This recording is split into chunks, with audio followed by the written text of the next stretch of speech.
बच्चों, आज हम देखेंगे एनसीईआरटी क्लास 6 की हिंदी की पाठ्य पुस्तक जिसका नाम है वसंत भाग 1।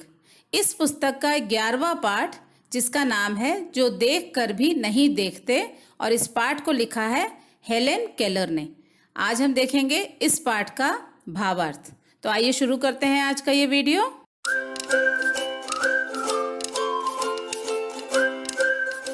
सबसे पहले पाठ से संबंधित कुछ बातें देख लेते हैं।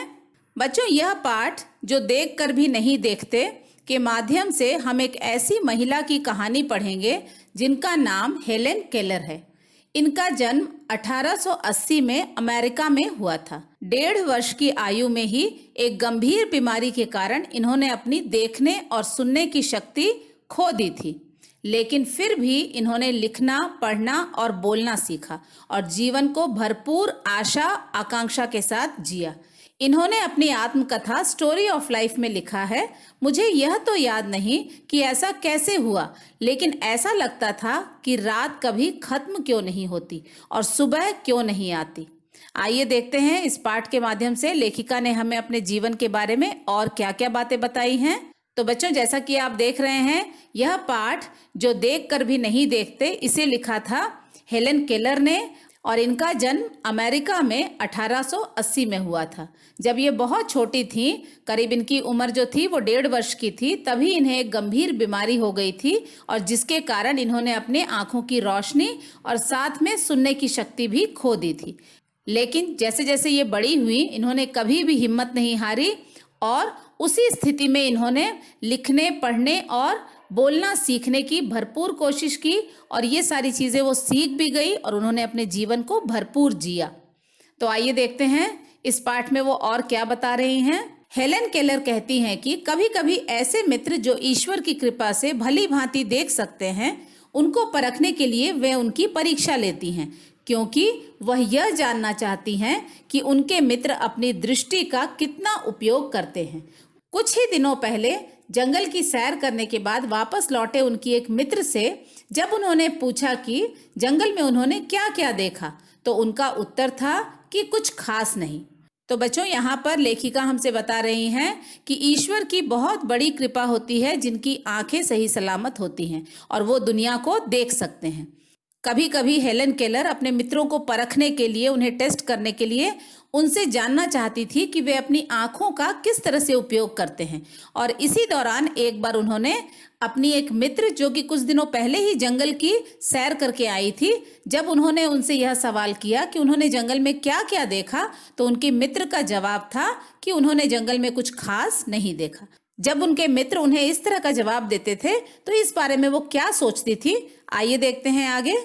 इस तरह के उत्तर को सुनकर हेलेन केलर को बिल्कुल भी आश्चर्य नहीं होता, क्योंकि अक्सर ही लोगों से उन्हें इस तरह के जवाब मिलते हैं।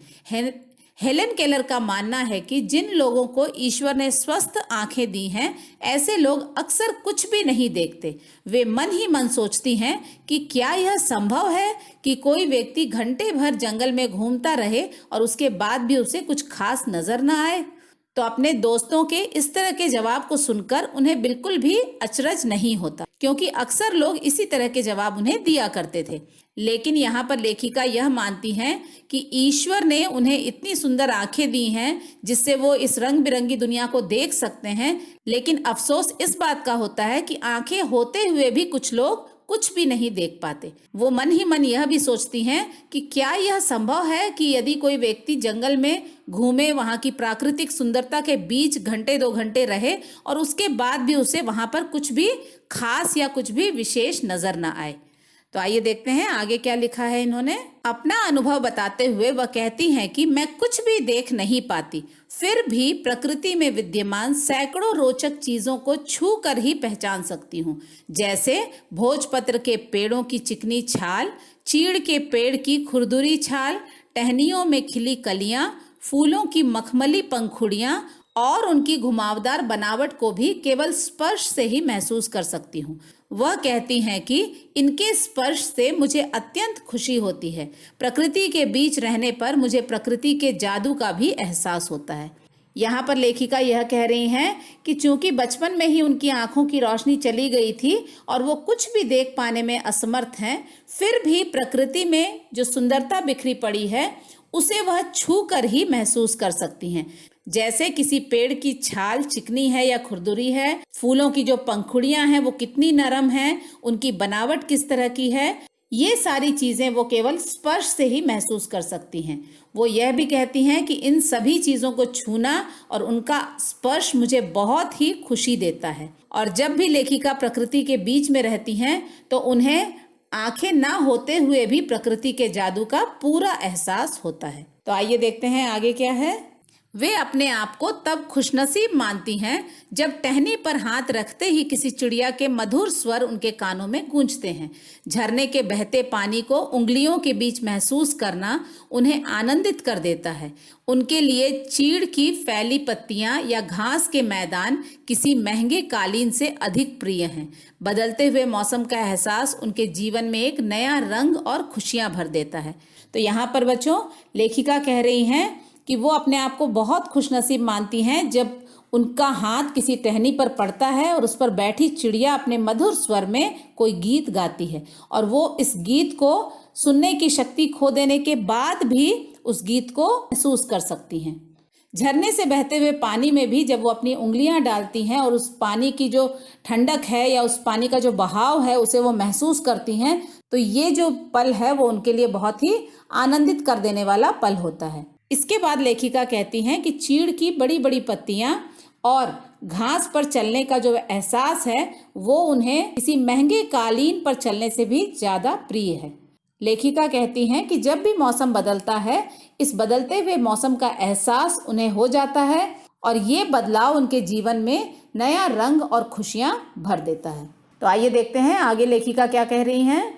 कभी कभी उनका मन प्रकृति की सुंदरता को देखने के लिए बेचैन हो जाता है।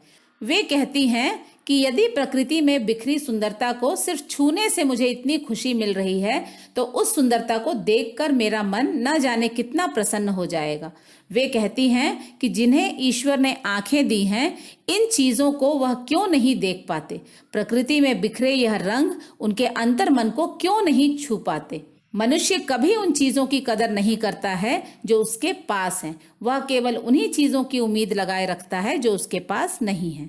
यहाँ पर इन पंक्तियों में लेखिका ने एक बहुत ही सुंदर बात कही है कि प्रकृति की जो सुंदरता है जिसे वह छू कर महसूस कर सकती हैं, कभी कभी उनका मन उस सुंदरता को देखने के लिए बेचैन हो जाता है और वो ये भी सोचती हैं कि जब मैं बिना देखे ही प्रकृति की सुंदरता को महसूस कर सकती हूँ और यह मुझे इतनी प्रसन्नता प्रदान करता है, तो जो लोग इसे देख पाते हैं उनके मन को यह कितना प्रसन्न करता होगा।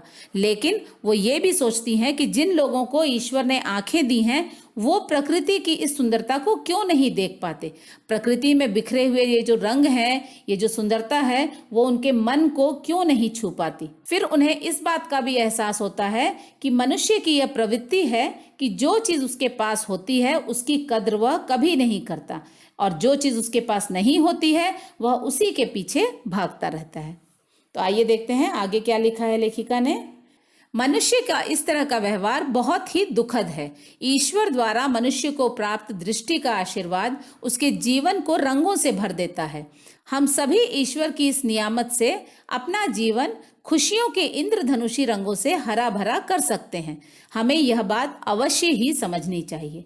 अब यहाँ पर लेखिका यह कह रही हैं कि हम मनुष्यों को अपनी यह प्रवृत्ति छोड़ देनी चाहिए।